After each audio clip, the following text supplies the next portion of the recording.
जिनको दूर कराने के लिए बीएसपी भी अपनी कार्यशैली के तहत चलकर हमेशा इनके साथ खड़ी रही है और अभी भी खड़ी है, क्योंकि इनका ये आंदोलन देश के समस्त छात्रों व नौजवान पीढ़ी एवं उनके परिवार वालों की भी गंभीर समस्याओं से जुड़ा हुआ है, जिसके निदान को लेकर बीएसपी लगातार गंभीर व अपने तरीके से संघर्षरत भी है। लेकिन देश को ऐसा नहीं लगना चाहिए कि छात्र व जैन जी अपनी समस्याओं को दूर करवाने की बजाय आए दिन ये लोग उनकी राजनीति में ही बुरी तरह से फंसते जा रहे हैं। उदाहरण के तौर पर दिल्ली के जंतर मंतर पर अभी कुछ दिन पहले कॉकरोच जनता पार्टी का छात्रों, नौजवानों, जैन जी आदि की समस्याओं को लेकर आंदोलन छिड़ा, तो फिर वहाँ इनके इस आंदोलन को कांग्रेस व इनके सहयोगी दलों ने हाईजैक कर लिया, जो किसी से छिपा नहीं है। अर्थात इन्होंने अपने हाथों में ले लिया और अब उसकी आड़ में अभी तक संसद भी चल नहीं पा रही है। और ये कॉकरोच जनता पार्टी अर्थात सीजेपी का आंदोलन खत्म होते ही फिर झारखंड राज्य में अब राजधानी रांची में भी पिछले काफ़ी दिनों से वहाँ छात्रों व नौजवानों आदि का भी अपनी समस्याओं को लेकर आंदोलन चल रहा है, जिस पर कांग्रेस पार्टी व इनके समर्थक दल अभी तक भी खुलकर नहीं बोल पा रहे हैं। और अब वहाँ पर बीजेपी व उनके समर्थक दल उनकी मदद के लिए आगे आकर आवाज़ उठा रहे हैं। अर्थात ऐसा लगता है कि अब इन्होंने भी इनके आंदोलन को हाईजैक कर लिया है। इस प्रकार से ये सब दिल्ली के जंतर मंतर पर छात्रों व नौजवानों आदि के हुए आंदोलन और अब झारखंड के रांची में भी हो रहे छात्रों व नौजवानों आदि के आंदोलन की आड़ में भी हमें राजनीति ज़्यादा देखने के लिए मिल रही है। अर्थात इनकी समस्याओं को हल कराने के लिए गंभीरता नहीं है, हमें गंभीरता नज़र नहीं आ रही है, बल्कि चुनावी स्वार्थ की संकीर्ण राजनीति ही ज़्यादा हावी देखने के लिए मिल रही है। ऐसे में पूरे देश के छात्रों व नौजवानों अर्थात जैन जी से यही अपील है कि वे अपनी समस्याओं को दूर करने के लिए सत्ता व विपक्ष के इस समय चल रहे षड्यंत्र से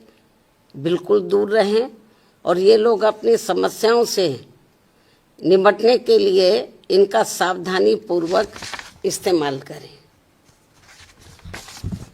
ना कि इसकी आड़ में सत्ता व विपक्ष अपने स्वार्थ की संकीर्ण राजनीति करके इनका नाजायज फायदा उठा ले। जबकि ये जग जाहिर है कि यूपी में बीएसपी की 4 बार रही सरकारों में हमने छात्रों व नौजवानों को किसी भी मामले में निराश नहीं होने दिया। अर्थात हमने छात्रों व युवाओं की सभी छोटी बड़ी समस्याओं का, खासकर उनके रोटी रोजी का विशेष ध्यान रखा है और इस क्रम में सरकारी व प्राइवेट सेक्टर में भी रोजगार के नए नए अवसर प्रदान किए हैं। अर्थात हमने छात्रों की समस्याओं का समय से निदान किया है और नौजवानों को पूर्व की रही सरकारों में जो सरकारी भर्तियों में लंबे अरसे से रोक लगा दी गई थी, जिससे सभी विभागों के कार्य भी काफ़ी प्रभावित हो रहे थे,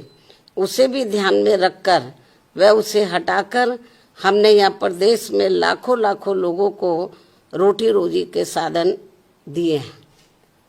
इतना ही नहीं, बल्कि हमने पुलिस विभाग में व अन्य और विभागों में भी नए सरकारी पद सृजित करके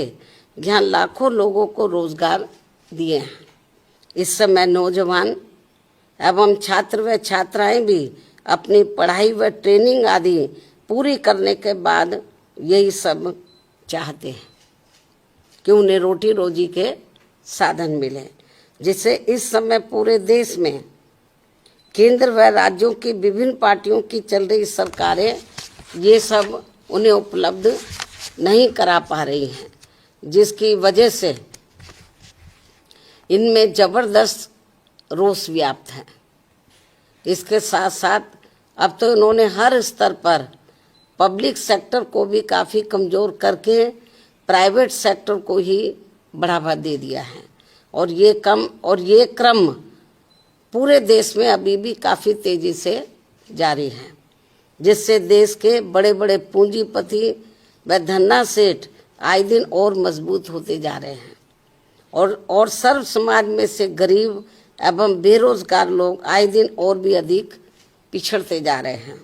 खासकर सरकारी नौकरियों में तो अब दलित, आदिवासी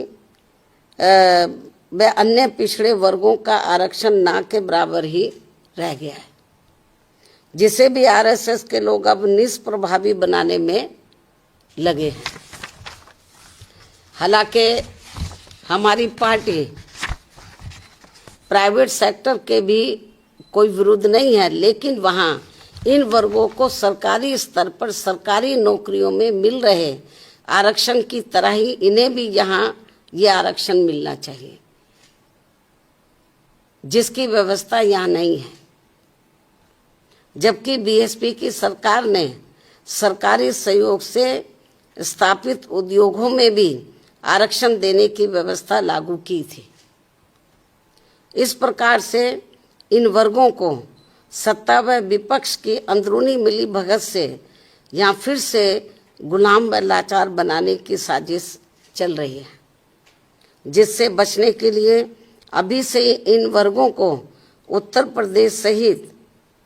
पूरे देश में सतर्क व सावधान हो जाना चाहिए और देश में अपनी एकमात्र हितैषी अम्बेडकरवादी पार्टी बीएसपी से जुड़कर इसे सत्ता में जरूर लाना है। जबकि हमने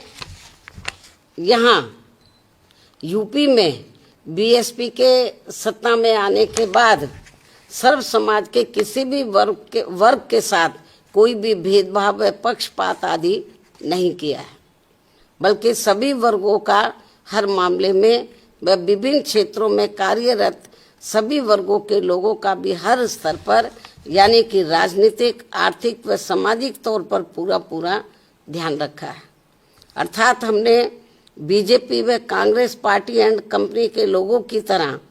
उनकी जातिवादी, संकीर्ण व पूंजीवादी मानसिकता के तहत चलकर सरकार नहीं चलाई है, बल्कि बीएसपी की सर्वजन हिताय व सर्वजन सुखाय की नीतियों व सिद्धांतों के आधार पर चलकर ही सरकार चलाई है। और ये सब यूपी की जनता ने 4 बार यहाँ बीएसपी के रही सरकार में देखा है। और अब कुछ ही समय के बाद यूपी, उत्तराखंड व पंजाब प्रदेश आदि में एक साथ यहाँ विधानसभा के आम चुनाव होने वाले हैं, जिसमें ऐसे वातावरण में सर्व समाज से बीएसपी को ही कामयाब बनाने की अपील भी की जाती है। यही देश व जनहित में समय की मांग है, जिससे सर्व समाज के लोग अर्थात छात्र, नौजवान, दलित, आदिवासी, पिछड़े, मुस्लिम व अन्य धार्मिक अल्पसंख्यक समाज के लोग तथा किसान, मजदूर, व्यापारी, कर्मचारी व अन्य मेहनतकश लोग भी अपनी खुशहाल जिंदगी बसर कर सके। अतः हर मामले में अब बीएसपी को ही मजबूत बनाना बहुत जरूरी है। इस उम्मीद के साथ ही अब मैं अपनी बात यहीं समाप्त करती हूँ। धन्यवाद। जय भीम व जय भारत।